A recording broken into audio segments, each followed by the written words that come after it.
বিএনপির স্থায়ী কমিটির বৈঠক অনুষ্ঠিত। সরকার পরিবর্তন পরবর্তী বিষয় নিয়ে আলোচনা। নির্দলীয় সরকার গঠনে কালক্ষেপণ না করার অনুরোধ।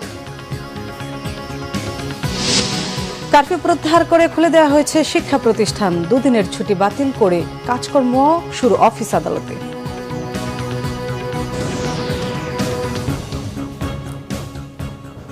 দেখছিলেন সংবাদ শিরোনাম, এবার বিস্তারিত।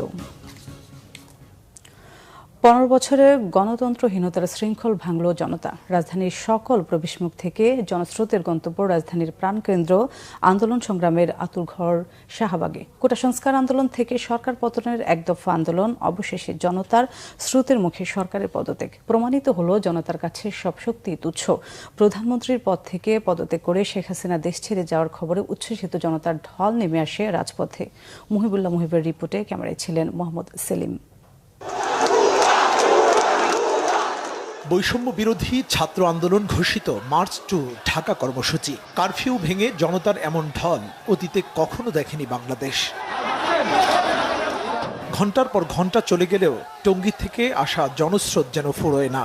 ছাত্র আন্দোলন পরিণত হয় জনসমুদ্রে। প্রাইমারি স্কুল থেকে শুরু করে বিশ্ববিদ্যালয়ের শিক্ষার্থী, যুবক কিংবা বৃদ্ধ, নারী কিংবা পুরুষ, সবাই মিলে সরকার পতন আন্দোলনের মিছিলে। সবার বুকেই আত্মবিশ্বাস। মার্চ টু ঢাকা রূপ নিতে যাচ্ছে সফল গণ অভ্যুত্থানে। এর মধ্যেই খবর আসে পদত্যাগ করে দেশ ত্যাগ করেছেন শেখ হাসিনা। মুহূর্তেই রাজপথে নামে বাঁধ ভাঙা উল্লাস।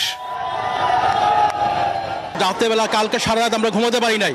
ঘুমনের মধ্যে এই বুঝি শব্দ আসলো, এই বুঝি শব্দ আসলো, পাওয়া থেকে শব্দ আসলো। সারাক্ষণ আমার সাথে মুগ্ধ, পানি চাই কোনটা কান্না চলে আসছে।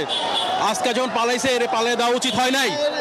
এর বিচার চাওয়া উচিত ছিল, এর আটকানো উচিত ছিল। আমরা বাসায় থাকতে পারছিলাম না। সত্যি কথা বলতে কালকে সারা রাত ঘুমাতে পারি নাই। 2 দিন থেকে রাস্তায় ছিলাম। আজকে আর ঘুমাতে পারি, গতকাল রাতে ঘুমাতে পারি নাই। এই জন্য বের হয়ে আসছি রাস্তায়। ও চলে গিয়েছে, এটার জন্য তো অনেক খুশি। সেনাবাহিনীর সাজোয়া যানে চড়ে আন্দোলনকারীরা উড়াতে থাকেন লাল সবুজের পতাকা। তেজগাঁওয়ে অবস্থিত প্রধানমন্ত্রীর কার্যালয় চলে যায় জনতার দখলে। নিজের দেশে এরকম ভাঙাচোরা হচ্ছে, এটা তো ঠিক না। সব স্টুডেন্টস মারা গেছে। আমি নিজেই একটা স্টুডেন্ট বিদেশে। সো আজকে নামছি সেলিব্রেট করতে, যে এত মানে পিপলস মুভমেন্টের সাথে থাকতে। জি, ডেফিনেটলি আমরা স্টুডেন্টদের সাথে সবসময় ছিলাম, কয়েকজনের ছিলাম, এখনো থাকি। অনেক খুশি। আমরা গতকাল গিয়েছিলাম প্রোটেস্টে, তো খুবই ইমোশনাল একটা ব্যাপার ছিল। আর আজকে ঘুমিয়েছিলাম, পরে খবর শুনে তাড়াতাড়ি রেডি হয়ে চলে এসেছি রাস্তায়। বিজয় সরণি থেকে ফার্মগেট, কারওয়ান বাজার থেকে শাহবাগ, সর্বত্রই যেন উল্লসিত জনতার স্রোত। কোটা আন্দোলন থেকে গণ অভ্যুত্থান, অতঃপর আওয়ামী লীগের পতন। রাজনীতিবিদদের শিখিয়ে গেল জনতার শক্তির কাছে সব শক্তি তুচ্ছ। এই আন্দোলনের শুরুতে প্রাণ উৎসর্গ করা শহীদ আবু সাঈদ মুগ্ধদের জাতি স্মরণ রাখবে অনন্তকাল। মুহিবুল্লাহ মুহিব, বাংলা ভিশন, ঢাকা। বেগম খালেদা জিয়াকে মুক্তি দেওয়ার সিদ্ধান্ত নেওয়া হয়েছে। অনতিবিলম্বে বর্তমান সংসদ ভেঙে দেওয়া হবে। জাতির উদ্দেশ্যে দেওয়া ভাষণে জানিয়েছেন রাষ্ট্রপতি মোহাম্মদ শাহাবুদ্দিন। বৈষম্য বিরোধী ছাত্র আন্দোলন ও বিভিন্ন মিথ্যা মামলা আটক সহ সব বন্দীদের মুক্তি দেওয়া হবে। এছাড়া দেশে আইন শৃঙ্খলা স্বাভাবিক করতে এবং লুটতরাজ ধ্বংসাত্মক কর্মকাণ্ড বন্ধ করতে রাজনৈতিক দলগুলোর প্রতি আহ্বান জানান রাষ্ট্রপতি। বেগম খালেদা জিয়াকে মুক্তি দেওয়ার সিদ্ধান্ত নেওয়া হয়। প্রিয় দেশবাসী, আমি দেশের আইন শৃঙ্খলা পরিস্থিতি স্বাভাবিক করতে এবং লুটতরাজ ও ধ্বংসাত্মক কর্মকাণ্ড বন্ধ করতে রাজনৈতিক দলগুলোর প্রতি আহ্বান জানাচ্ছি। জনগণের জানমাল ও রাষ্ট্রীয় সম্পদ রক্ষায় সশস্ত্র বাহিনীকে কঠোর পদক্ষেপ নেওয়ার নির্দেশ প্রদান করছি। সাম্প্রদায়িক সম্প্রীতি ও সংখ্যালঘুদের নিরাপত্তা নিশ্চিত করতে এবং সরকারি সম্পত্তি রক্ষায় সকলকে এগিয়ে আসার আহ্বান জানাচ্ছি। দেশের অর্থনীতি, প্রশাসন ও শিল্প কলকারখানা চালু রাখার লক্ষ্যে সকলকে কার্যকর ভূমিকা রাখার আহ্বান জানাই। ছাত্র নেতৃবৃন্দ ও শিক্ষকদের সাথে আলোচনা সাপেক্ষে অতি শীঘ্রই শিক্ষা প্রতিষ্ঠানগুলি খুলে দেওয়া হবে। এছাড়া যারা হত্যা ও সহিংসতার সাথে জড়িত নিরপেক্ষ তদন্তের মাধ্যমে তাদেরকে আইনের আওতায় আনা হবে। গণপ্রজাতন্ত্রী বাংলাদেশের সংবিধান অনুযায়ী অনতিবিলম্বে বর্তমান সংসদ বিলুপ্ত করা হবে। দেশের সকল অফিস আদালত আগামীকাল থেকেই স্বাভাবিকভাবেই চলবে।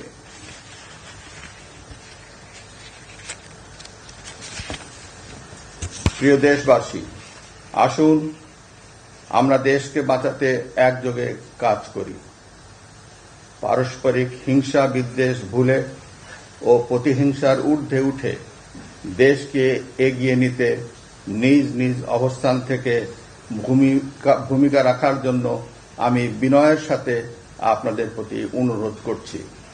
একটি সুন্দর ও সোনালী ভবিষ্যতের প্রত্যাশায় আমরা এগিয়ে যাব ইনশাআল্লাহ। মহান আল্লাহ আমাদের সহায় হন। খোদা হাফেজ। বাংলাদেশ চিরজীবী হোক। 24 ঘন্টার মধ্যে নির্দলীয় সরকার গঠনের জন্য রাষ্ট্রপতির প্রতি আহ্বান জানিয়েছেন বিএনপি দলের স্থায়ী কমিটির বৈঠকের পর একথা জানিয়েছেন বিএনপি মহাসচিব মির্জা ফখরুল ইসলাম আলমগীর।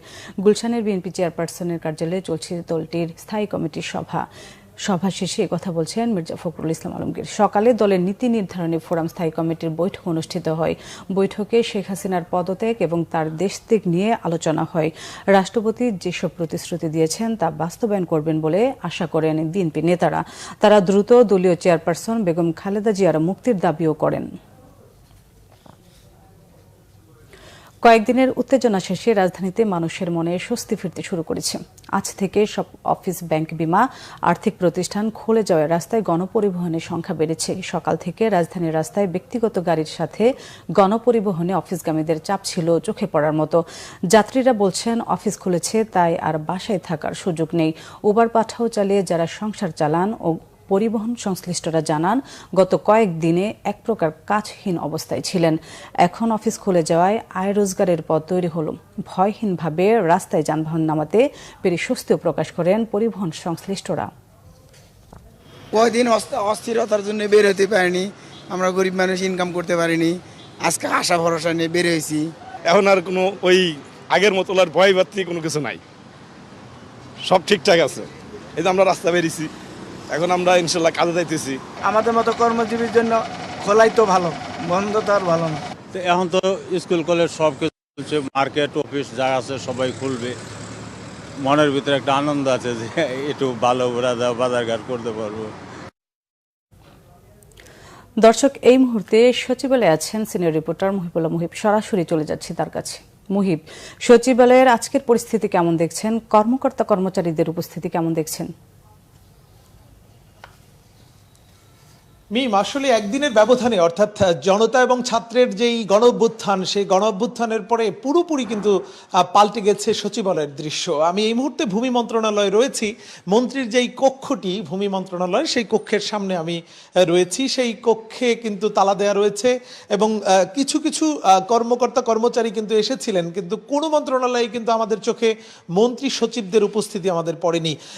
আমি যেটি বলছিলাম যে আসলে দৃশ্যপট বদলে যাওয়া বা পরিবর্তন হওয়া, সেটি কিন্তু প্রত্যেকটি মন্ত্রণালয়ে আমরা বিশেষ করে শেখ মুজিবের ছবি এবং বঙ্গবন্ধু কর্নার নামে একটি স্থাপনা ছিল, সেগুলো কিন্তু একেবারেই উধাও হয়ে গেছে। কিছু ছবি আমরা দেখছি উল্টে পড়ে আছে, কোনো ছবি ডাস্টবিনে অবস্থান নিয়েছে এবং সব মিলিয়ে এখানে বিশেষ করে এই শেখ হাসিনার যেই তার শাসনামলে দুঃশাসনে এবং দ্রব্যমূল্যের ঊর্ধ্বগতিতে যারা অতিষ্ঠ ছিলেন, সেই সব কর্মকর্তা কর্মচারীর মধ্যেও কিন্তু আমরা এক ধরনের আনন্দ উল্লাস আমরা লক্ষ্য করছি। তবে বিশেষ করে সুবিধাভোগী যারা আওয়ামী লীগ সরকারের আমলে নানান সুবিধা নিয়েছেন, সেই সব মানুষের মুখে কিন্তু আসলে হাসি নেই। তারা অনেকটা মানে গোমরা হয়েই অফিসে এসেছেন দু একজন, যদি বলতে চাই। এবং সব মিলিয়ে প্রত্যেকটি মন্ত্রণালয়ে কিছু কিছু মানুষ যেহেতু এসেছিলেন, কিন্তু বাইরে অগ্নিসংযোগের ঘটনা ঘটার পরেই কিন্তু সবাই কিছুক্ষণ আগে বেরিয়ে গেছেন। ঠিক আমরা ত্রাণ মন্ত্রণালয়ে গিয়েছিলাম, তার আগে কৃষি মন্ত্রণালয়ে গিয়েছিলাম।